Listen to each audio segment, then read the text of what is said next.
Naniniwala ba kayo sa tinatawag na hypnotismo? Actually, lumang teknik na yan ng mga mambubudol na I shall return ngayon. Mon, paano ba itong bagong teknik naman ngayon ng mambubudol? Nako, kung bagong teknik, Lucy, actually para kang naging bago dito, foreigner ang gumagawa ng hypnotismo. Natutos sa atin. Huwag naman. Huwag naman. Pangit naman pakinggan. Pero yung mga lumang teknik pa rin, inaway ng hypnotism na ginawa, una, nagpapaawa, hanggang sa may pinaamoy, at may ipinakitang item na peke pala o hindi pala totoo. Ang kawawang biktima, naglabas ng pera, malaking halagang pera, na walang kamalay-malay. Hypnotism talaga.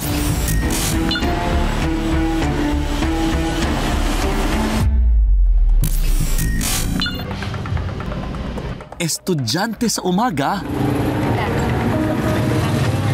tindera sa gabi. Yan ang buhay ng kuratsyang si Ruby. Kinalakihan na raw niya ang mindset na racket lang ng racket. Sulat na lang na hanggang sa lumaki ako, yun yung naka-mindset sa akin na dapat kailangan kumita muna, money making muna, bago muna intindihin yung sarili. Ganun. Sa 30 taon na 24/7 na operasyon ng kanilang convenience store, kabisado na raw niya ang galawan ng mga mambubudol. Nandiyon yung biglang itatakbo yung paninda mo. Ang dami talagang mga nararanasan kong kakaiba. Pero sa ganun pa man, bawat pagkakamali naman sa tindahan, kasi ko sana hindi ko natulitin. Pero wala siyang kamalay-malay sa maitim na balak ni Yu Tenglin o Mr. Chan nang magtagpo sila ng landas. Siyempre, dahil foreigner, hindi mo isipin na na manloloko kasi may bumili po sa akin isang Koreano, English speaking po siya. And then, ang sabi niya sa akin, kailangan daw niya ng tulong ko, naliligaw daw po siya at nawawala daw po yung pera niya. To the rescue na agad si Ruby. Nangibabaw raw kasi sa kanya ang Pinoy hospitality. Sabi ko, ang pwede ko lang maitulong sa'yo, yung pamasahe mo, 100 pesos, and then water, and then food. Para kahit pa paano makasurvive ka ng pauwi. Alam mo, yalap niyo. Pero higit pa pala doon ang pakay ni Mr. Chan. 40,000. May dala siyang phone, kung pwede daw iwanan niya yung phone, kapalit ng cash. Unang alok niya, 50K. Pumunta ka sa iba na lang or sa pawn shop or anumang sanglaan na authorized na pwede yung kunin. Nagpakita si Mr. Chan ng membership card ng isang casino. Hindi ito valid ID na dapat sana hiningi ni Ruby. Pero dahil alerto at maingat na siya sa paglalabas ng anumang halaga, talagang hindi nagpatinag at isang malaking no thank you ang agad isinagot ni Ruby. Ang sinabi niya lang, bago yun, nakabox talaga, may charger, bago yan, and then, kailangan ko nang umuwi. And then sabi ko, kahit 10K, hindi ko yung kukunin.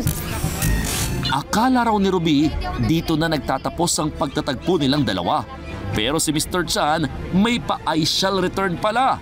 At sa pagbalik nito sa kanyang tindahan, tila nagbago na raw ang ihip ng hangin. Ginano niya yung panyo niya tas doon ko na sabi ko, ano yung parang kami alkampor. Tumitik ako ng tumitik sa kanya. Ako kasi lagi kong distance sa customer. Yung time na yun, ang sobrang lapit namin. And then, nahihilo ako, pinagpapawisan. Nasakit ang tiyan ko. Sa puntong iyon, hindi na raw alam ni Ruby kung anong hocus-pocus ang ginawa ni Mr. Chan sa kanya. So sabi niya, okay, 45. Tapos umabot ng 40. Tapos, parang aminin sa gulang, mabilis lang. Nahihilo na ako, and then binigay ko na. Hindi ko alam kung hypnotize ba yun o strategy niya yun. Parang tuluyan na raw napasailalim sa kontrol ni Mr. Chan si Ruby. Nakunan pa ng CCTV ang pag-aabot ni Ruby ng pera kay Mr. Chan.